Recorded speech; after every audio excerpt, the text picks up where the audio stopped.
Friends, welcome to துணுக்குமுட channel. So இன்றைக்கி நம்ம என்ன பார்க்க போகிறோம் அப்படின்னு பார்த்தீங்கன்னா, ஜாப் ஆப்பர்ச்சுனிட்டிஸோடைய வரிசையில் அடுத்த இன்ஜினியரிங் ஜாப்புக்கான டீட்டெயில்ஸ் தான் வந்துட்டு பார்த்தீங்கன்னா பார்க்க போகிறோம். ஸோ இது வந்துட்டு 2 கோர்ஸோடைய கம்பைனில் உருவான ஒரு கோர்ஸ் அப்படின்னு சொல்லுவாங்க. அது என்ன அப்படின்னு பார்த்தீங்கன்னா, மெக்கானிக்கல் ப்ளஸ் எலக்ட்ரானிக்ஸ். ரெண்டையும் சேர்த்தோம் அப்படின்னா மெக்கட்ரானிக்ஸ் அப்படின்னு ஒரு டிபார்ட்மெண்ட் இருக்குது.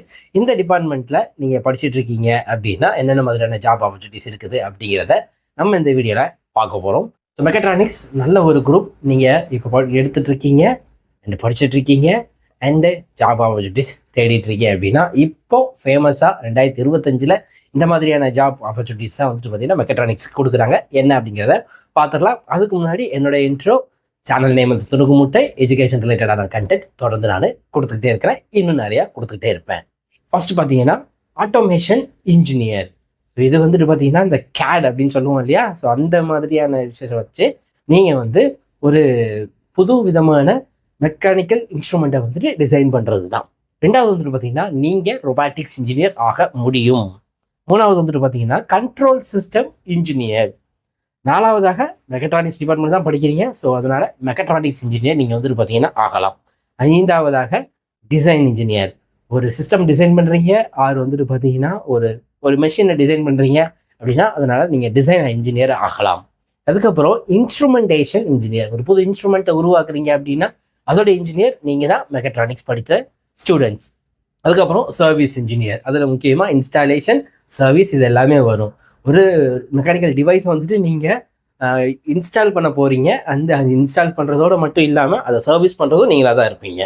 அதுக்கப்புறம் வந்துட்டு பார்த்தீங்கன்னா பப்ளிக் செக்டரில் மெக்கட்ரானிக்ஸ் படித்தவங்கள எடுக்கிறாங்க.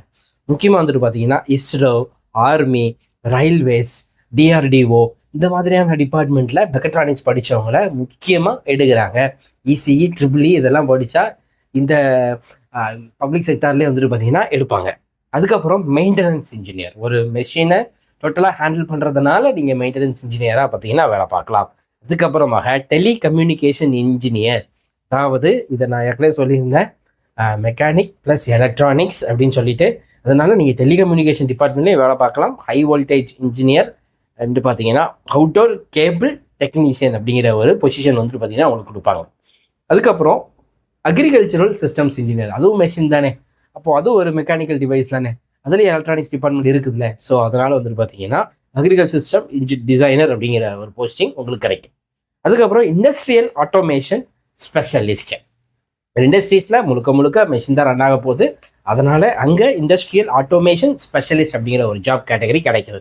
அதுக்கப்புறம் வந்துட்டு பார்த்தீங்கன்னா எலக்ட்ரானிக்ஸ் இன்ஜினியர். நான் வந்து சொல்லியிருந்தேன் இல்லையா, மெக்கானிக்கல் ப்ளஸ் எலக்ட்ரானிக் தான், அதனால் நீங்கள் எலக்ட்ரானிக்ஸ் டிசைனராக ஆகலாம்.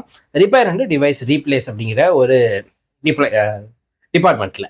அதுக்கப்புறம் வந்துட்டு பார்த்தீங்கன்னா மெக்கானிக்கல் இன்ஜினியராக நீங்கள் பணிபுரியலாம். மெக்கட்ரானிக்ஸ் அப்படிங்கிறது மெக்கானிக்கல் ப்ளஸ் இன்ஜினியர், இந்த ரெண்டையும் சேர்த்த ஒரு கலவை. அதனால் நீங்கள் எலக்ட்ரானிக்ஸ் இன்ஜினியர் ஆகலாம், ரோபாட்டிக்ஸ் இன்ஜினியர் ஆகலாம், மெக்கானிக்கல் இன்ஜினியர் ஆகலாம். ஒரு 3 டிபார்ட்மெண்ட்டை நீங்கள் கவர் பண்ணலாம். கம்யூனிகேஷன் டிபார்ட்மெண்ட்டில் கூட வந்து என்ன செய்யலாம் அப்படின்னு பார்த்தீங்கன்னா நீங்கள் வேலை பார்க்கலாம். ஸோ மெக்கட்ரானிக்ஸ் எடுத்துட்டோமே, ஜாப் ஆப்பர்ச்சுனிட்டிஸ் இருக்குதா அப்படின்னு நீங்கள் தேடிட்டு இருந்தீங்கன்னா எஸ், கண்டிப்பாக இருக்குது. என்ன போட்டிகள் நிறையா இருக்கும், அதனால் உங்களுடைய நாலேஜை நீங்கள் டெவலப் பண்ணிக்கோங்க. அது எந்த ஸ்டடீஸாக இருந்தாலும் சரி, நீங்கள் அப்டேட்டடாக இருக்கும்போது உங்களுக்கு வேலை வாய்ப்புகள் அப்படிங்கிறது இருக்குது. நீங்கள் ஸ்கூலில் எப்படினாலும் இருந்திருக்கலாம், காலேஜ் போய் படிக்க போகிறீங்க, ஏன்னா அது முடிச்சதுக்கப்புறம் நீங்கள் வேலைக்கு போகணும். அதனால் படிக்கும்போதே வந்துட்டு உங்களுடைய சைட் நாலேஜஸை வந்துட்டு பார்த்தீங்கன்னா டெவலப் பண்ணிக்கோங்க. எஸ்பெஷலி டெக்னிக்கல் நாலேஜை இன்ஜினியரிங் படிச்சிருக்க ஸ்டூடெண்ட்ஸ்லாம் வந்துட்டு பார்த்தீங்கன்னா டெவலப் பண்ணிக்கிட்டீங்கன்னா உங்களுக்கு நல்ல ஜாப் ஆப்பர்ச்சுனிட்டிஸ், நல்ல சேலரி பேக்கேஜஸோட கிடைக்கும். ஸோ இது மாதிரி நிறைய நான் உங்களுக்கு எல்லா டிபார்ட்மெண்ட்டில் இருக்கக்கூடிய ஜாப் ஆப்பர்ச்சுனிட்டிஸ் அடுத்தடுத்து எடுத்து கொடுத்துக்கிட்டே இருக்கிறேன். கண்டிப்பாக நீங்கள் பாருங்கள், வாட்ச் பண்ணுங்கள், நம்மளுடைய சேனலுக்கு ஆதரவு பண்ணுங்கள். உங்களுக்கு என்ன தேவையோ அதை கமெண்ட் செக்ஷனில் கேளுங்க, எனக்கு தெரிஞ்சதை கட்டாயமாக எடுத்து தரேன். அடுத்த வீடியோவில் நான் உங்களை சந்திக்கிறேன்.